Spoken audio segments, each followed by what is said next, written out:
கண்ணீர் சிந்த ஆனந்த பூ ஒன்று பூக்கின்றதே, பாரம் தாங்கி.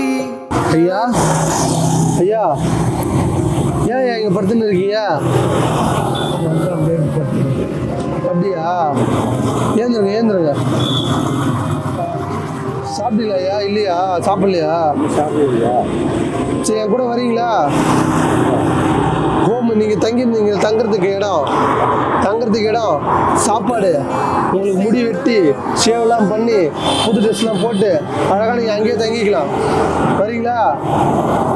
பாரம் தாங்கி தளர்ந்த இதயம் கைவீசுதே,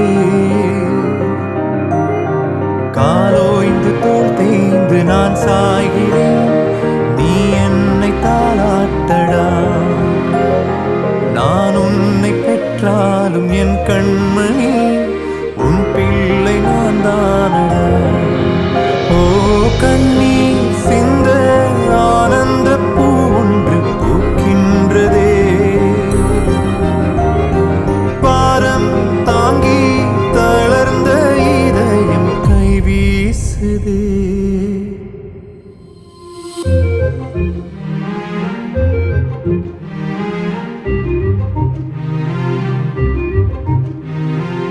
இன்று நமது காப்பகத்திற்கு நிம்மி அவர்கள் மதிய உணவு வழங்கியிருக்கிறார்.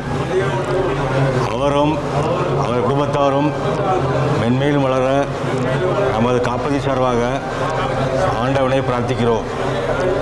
இறைவா, இன்று மதிய உணவு வழங்கிய ஆண்டவருக்கு நன்றி. இதேபோல் எல்லா ஜீவராசிகளுக்கும் உணவு வழங்குமாறு ஆண்டவனை பிரார்த்திக்கிறோம். ஆடுதே தேவதைகள் சேர்ந்து நின்று என் பெயரை பாடுதே, நேற்று நாளை வந்த விதையடா, இன்று நீ நான் தேடும் நிழலடா, ஏழேழு ஜன்மத்தின் தவத்திலே. எல்லோருக்கும் வணக்கம். என்னோட பேர் வந்து டேவிட். நான் தாகம் தொழில் ஒருங்கிணைப்பாளராக ஒர்க் பண்ணுறேன். ஸோ இது பார்த்தீங்கன்னா இவருக்கு வயசு வந்து ஒரு 58 ஆகும். இவர் வந்து ரோட் சைடில் தான் இருந்தார். பலூன் ஊற்றிக்கிட்டு கிடைக்கிற பைசா வச்சுட்டு ஒரு வேளை சாப்பாடு அந்த மாதிரி தான் பார்த்துட்டு இருப்பாரு. ஸோ இவர் வந்து பார்க்க யாரும் இல்லை. இங்கே வந்து அதுக்கப்புறம் 3 வேளை சாப்பாடோட காலெல்லாம் கொஞ்சம் புண்ணாக இருந்த மாதிரி இருந்தது. ஹாஸ்பிட்டலாக போட்டு போயிட்டு மருந்து மாதிரிலாம் கொடுத்து இப்போ நல்லா அழகாக இருக்கார். 3 வேளை சாப்பாடோட தங்க வசதி அழகாக யோகாவுக்குலாம் வர்றாரு. நல்லா நீட்டாக பிடிச்சிட்டு புது ட்ரெஸ்லாம் கொடுத்து அழகாக முடிவெட்டி சூப்பராக வச்சுருக்காங்க. ஸோ இதுக்கு உதவி செஞ்ச நிம்மி அவர்களுக்கு எங்கள் தாகம் தொண்டர்களுக்கும் சார்பாக நன்றியை தெரிவிச்சுக்கிறோம். இவர் பேர் வந்து பழனி. சொந்த வயசு 22 பார்க்குறாங்க. அண்ணா சேர்ந்தது, அப்பா இருந்தாங்க, அம்மா போட்டாங்க. இன்னும் உதவி செய்த நிம்மி அவர்களுக்கு நன்றி.